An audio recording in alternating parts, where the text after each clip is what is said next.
In a world incessantly engulfed in war, known as Hela, humans and monsters fight without respite, leading some to believe it is an active part of hell itself. Our protagonist, Kong Hyuk, reveals to us that somehow, unknown to him, he was dragged into this infernal world against his will and is now forced to fight for his survival. Alongside his companions, he bravely faces a horde of monsters, where life is the only prize they can obtain. In a world where the prevailing philosophy is kill or be killed, Kong Hyuk showcases his impressive sword skills, defeating several demons in fierce battles. However, his prowess catches the attention of an enormous monster, and both engage in a brutal confrontation. After a bloody battle, both the monster and the young warrior meet their end, victims of their wounds. While lying lifeless on the battlefield, Kong Hyuk hears a mysterious voice informing him that the world of the dead will be his personal paradise. Surprisingly, Kong Hyuk awakens, but this time, he discovers that he has acquired an exceptional power, the ability to control the spirits of those fallen in battle. Over the years, he becomes a powerful necromancer, assimilating the souls and powers of the fallen warriors,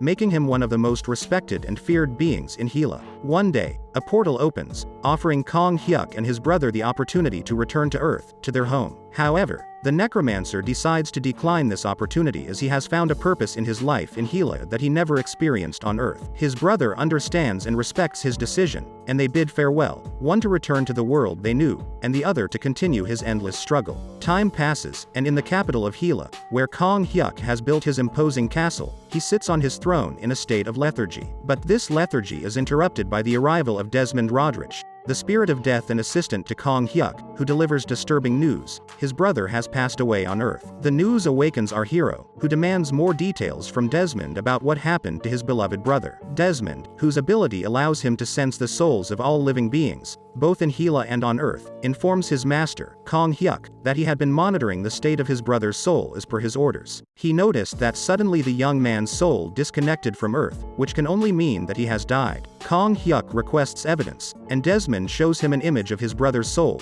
whom the necromancer remembers, as his eyes have the same look they had the last time they saw each other, the day he returned to Earth, 6 years ago. Using his power, Kong Hyuk witnesses the last thing his brother saw before dying and observes two people smiling with blood-stained hands, mocking the fallen warrior. The men comment that even the most powerful of the returned warriors is no match for a group attack. They celebrate having killed the feared Kong Min, announcing the beginning of a new era. Desmond explains to Kong Hyuk that those warriors who return to Earth come back with spiritual powers. His brother Kong Min was the most powerful on Earth, with only a few warriors coming close to his level but not equaling him. Kong Hyuk decides to go to Earth and instructs Desmond to notify the 5 nobles, powerful entities released from their seals, that they must answer his call when he summons them. These nobles are powerful enough to allow Kong Hyuk to take control of Hela once he controls them. The necromancer instructs Desmond to stay in Hela, watching over the castle, as it won't be long before someone realizes his absence and tries to take the throne. Desmond begs his master not to leave, warning of the dangers he may face on Earth, but Kong Hyuk promises to ask for help if things get out of control. Kong Hyuk thinks about the metahumans, people with special powers who in Hela would be considered mere prey but were able to defeat his brother, one of Hela's most powerful warriors. The necromancer smiles maliciously, a bit excited to go to Earth as he was getting bored in Hela, running out of challenges. He remembers the last time he saw his brother when he returned to Earth. Together they had dominated Hela,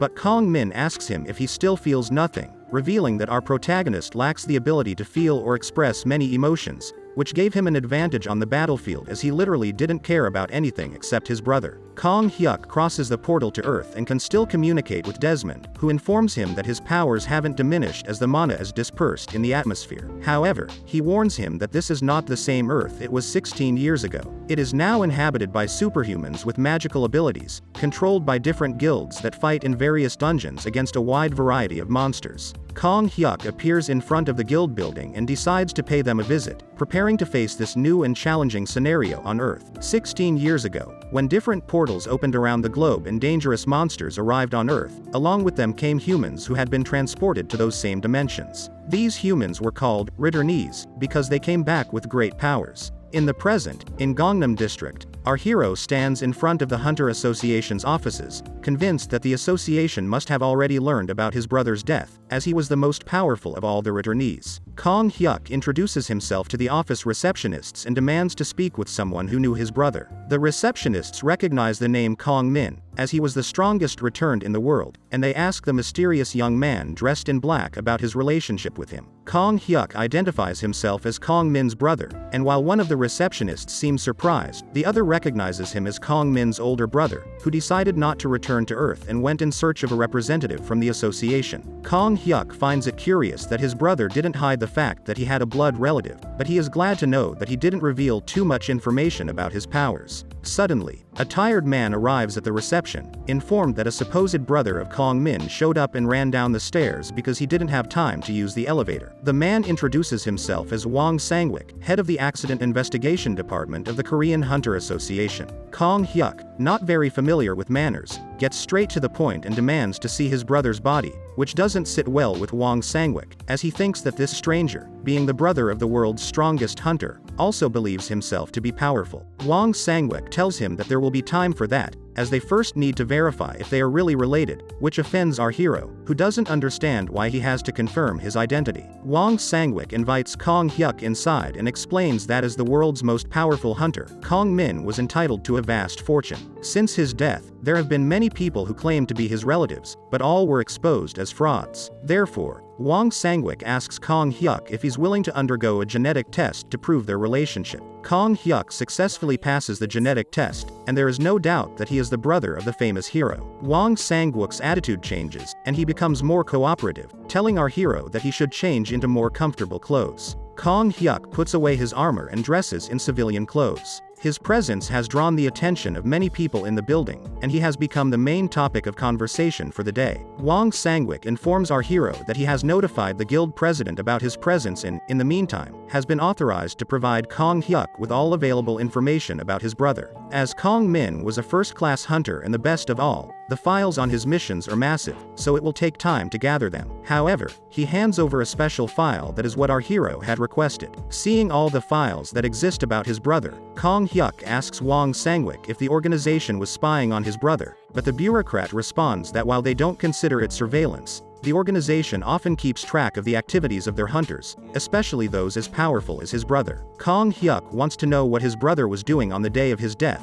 and Wang Sangwik tells him that he was on a mission. And a rank dungeon had opened, and it required the most powerful hunters to handle it. The mission was an unprecedented operation that required the collaboration of the world's major powers. After a fierce battle, Kong Min was able to destroy the dungeon boss but then died in a strange accident. Kong Hyuk, who has seen the same thing his brother saw before dying, knows that it wasn't an accident, but he wonders how powerful and intelligent the culprits are, as they managed to deceive the very guild itself. Wang Sangwik hands over the keys to his brother's department but is offended when the young man leaves without even saying thank you. Wang Sangwik contemplates what has happened and what is about to happen. The older brother of the world's most powerful hunter has returned to Earth and is seeking answers, so he senses that the world as we know it is about to change. In Kong Min's apartment, Kong Hyuk immerses himself in a sea of memories as he looks at his brother's belongings. He longs to catch up with everything his beloved younger brother experienced after his return to Earth following a mysterious absence. The photographs capture intimate moments of Kong Min with his friends and colleagues, showing how he enjoyed and made the most of his life after coming back. Each image is a testament to a fulfilling and enriching life. In one of the photographs, Kong Hyuk notices a friend of his brother's, and to his surprise, he recognizes the man as someone Kong Min mentioned having seen shortly before his disappearance. Intrigue awakens in him as he observes that both of them bear the same tattoo on their left arm, suggesting they might have been members of the same guild. Hoping to find more information about this mysterious individual, Kong Hyuk searches through the guild documents of Gargoa, led by his brother. However, the documents barely provide personal data about the guild members. Determined to uncover the truth, he decides to head directly to the guild offices in search of answers. Once at the offices, Kong Hyuk explains his intention to speak with the person appearing in the photo alongside his brother. The receptionist informs him that the hunter in question is named Wang Kyuho, but unfortunately, he is currently busy closing a gate at Sinsa Station. Nevertheless, she offers to arrange a meeting when Wang Kyuho returns. Determined not to waste time, Kong Hyuk thanks the receptionist but prefers to head to Sinsa Station himself to talk face to face with the enigmatic hunter. Intrigued by the portals to other dimensions, Kong Hyuk ventures into Sinsa Station, where he detects an unusual portal surrounded by police presence. Without asking for permission, he boldly enters the other dimension. What he finds inside is astonishing, an extensive area filled with bones. Using his abilities, he is able to bring those bones to life, turning them into his personal army. With this new power, he leads his forces as he tracks down Wang Kyuho deep within the dimension, where the hunter is immersed in an intense battle against a dangerous monster. After Wang Kyuho manages to decapitate the dungeon boss, his group of hunters praises him for his superhuman strength, highlighting that not even Kong Min, the former leader, would have surpassed the dungeon in such a short time. Wang Kyuho drinks a recovery potion and heals his wounds, assuring his subordinates that he always had the ability to surpass his predecessor's records but chose not to do so. The hunter appears confident and dismisses the rumors about Kong Min, considered the world's strongest hunter. A young recruit from the guild, upon hearing this, questions the truthfulness of his words, as everyone knew about Kong Min's fame and strength. Wang Kyuho invites the young man to come closer and, without warning, punches him in the stomach, revealing his evil side. Showing off his power, Wang Kyuho pressures the rookie to say who he thinks is stronger between them. Terrified, the young man tries to correct his mistake and claims that he is stronger than the late Kong Min. Back in the real world, Wang Kyuho orders his loyal followers to teach the recruit a lesson in respect. As the hunter disappears, the henchmen focus on the young man named Oteho, whom they start mistreating and threatening to get his older sister's phone number. Oteho remembers how things were different under Kong Min's leadership. At that time, many guilds acted without restrictions, abusing their power without facing consequences. However, Kong Min changed this paradigm by focusing on establishing a moral code that prevented any violation of the rights of the weaker ones. Despite resistance from some hunters, Kong Min enforced his policy of good behavior, transforming the guilds into responsible heroes. Oteho is a meta-human, while his sister is a regular human. He joined the Gargoa Guild due to Kong Min's reputation as a defender of the rights of non-meta-humans. Kong Min welcomed and protected him, but his sudden death plunged the hunters back into violence and chaos. The young man finds himself surrounded by criminals who threaten his safety and that of his sister, but he is aware that he doesn't have the power to confront them. Just when it seems all is lost, a mysterious figure appears unexpectedly, inquiring about Wang Kyuho. The criminals are taken aback by the presence of the mysterious hero, as they don't know him and don't appreciate being spied on. Kong Hyuk insists on his question about Wang Kyuho's whereabouts, repeating it once more. The initial confusion of the criminals quickly turns into anger, and forgetting about Oteho, they rush at Kong Hyuk with the intention of teaching the meddling intruder a lesson. However, the criminals' plan is thwarted when Kong Hyuk orders his army of undead to take care of the attackers. The agile and lethal skeleton soldiers annihilate the criminals violently and bloodily. The only survivor is Oteho, whom Kong Hyuk doesn't see as a threat but also doesn't want to burden with. However, he gives him a chance to be useful and asks him again about Wang Kyuho's whereabouts. Oteho responds that the hunter is in a bar in Gangneung but doesn't know the exact location. Nevertheless, he offers to accompany our hero to help in the search. Both of them return to the entrance of Sinsa Station, where the police officers cordoning off the area ask if they are the only survivors. Kong Hyuk realizes that ordinary people have no way of understanding what happens inside a dungeon, so they have no choice but to trust what the hunters say. Oteho, without revealing the truth about the army of the dead, informs the police officers that their team was massacred by the creatures in the dungeon. The officers are surprised and want to know Wang Kyuho's whereabouts, as well as asking how they managed to survive when other more powerful hunters lost their lives. Oteho responds that the one responsible for defeating the monsters is his companion, something that doesn't seem to surprise the police officer, considering that the young man is Kong Min's older brother. This revelation surprises Oteho, as he wasn't aware of his savior's identity. He realizes that Wang Kyuho is a retornado, someone who returned from the other dimension, just like his brother,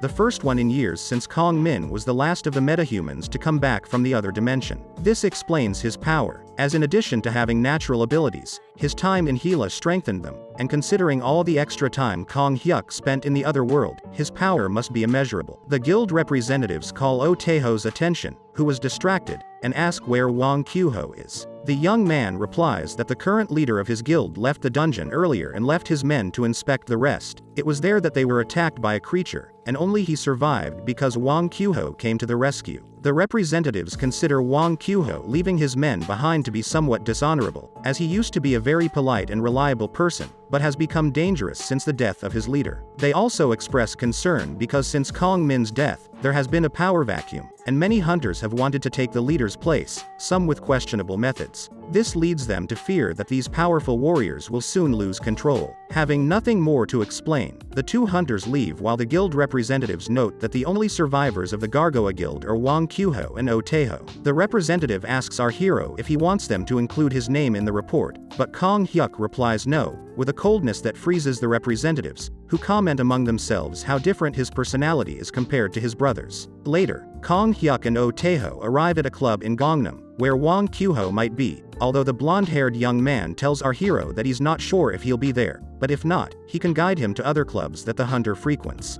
Kong Hyuk asks Oteho how close he is to their leader, but the young man replies that they are not friends at all and that their relationship is more of an obligation than anything else. The duo enters the club and walks among the clientele until they reach a private room guarded by a bouncer. The bouncer scolds Oteho for being late, but the young man responds that's not the reason he's there, but rather as a guide for Kong Min's older brother, Kong Hyuk. The bouncer observes our hero and can't help but feel intimidated, but even though the two clash, the bouncer has no intention of getting beaten up, so he allows them to pass. Inside the private room, our hero finds himself surrounded by a large group of hunters. Kong Hyuk counts the number of hunters surrounding him, 7, and laments that none of them is Wang Qiuho. The leader of this group recognizes Oteho as one of Wang Qiuho's subordinates and asks what they are doing in the club. The young man responds that the person accompanying him is none other than the older brother of the hunter Kong Min, which surprises everyone present. Kong Hyuk completely ignores the people around him and tells Oteho that Wang Qiuho is not in the club, so they must continue searching. The leader of this group introduces himself as Gu Changwu, the current leader of the Gargoa Guild's attack squad, and informs him that Wang Qiuho is one of his subordinates. This couldn't matter less to our hero, who only wants to fulfill his objective, but due to Gu Changwu's insistence, he decides to wait in the hope that his prey will come to him, as another guild member mentions that Wang Qiuho often frequents the club. Gu Changwu asks why he wants to see his subordinate, offering to contact him if he tells them the reason, but Kong Hyuk is not in the mood for socializing and demands to be contacted immediately. Gu Changwu doesn't like the tone of his visitor at all and thinks to himself that he feels like killing him,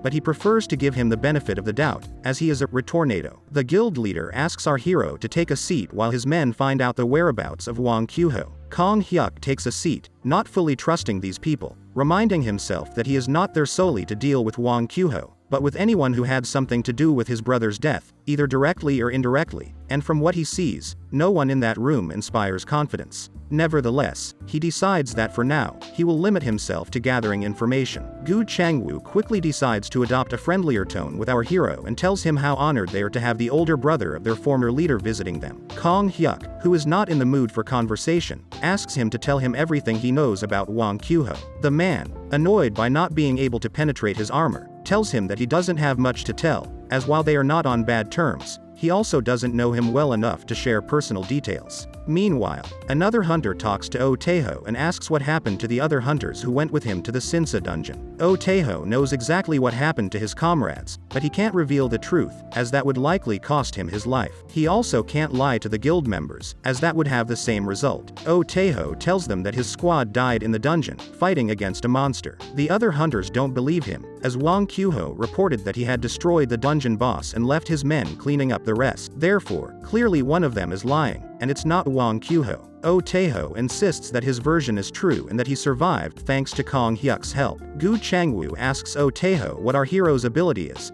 but the young man knows he can't reveal the truth, fearing that Kong Hyuk will kill him for disclosing his ability without permission. Thus, Oteho only says that he has said everything he needed to say. And that's how the first part of this manhwa ends. If you have reached this part of the video, let me tell you that you have been one of the few people to make it here. So comment the word Necromancer in the comments. Remember to subscribe to not miss any videos. With that said, see you in the next video.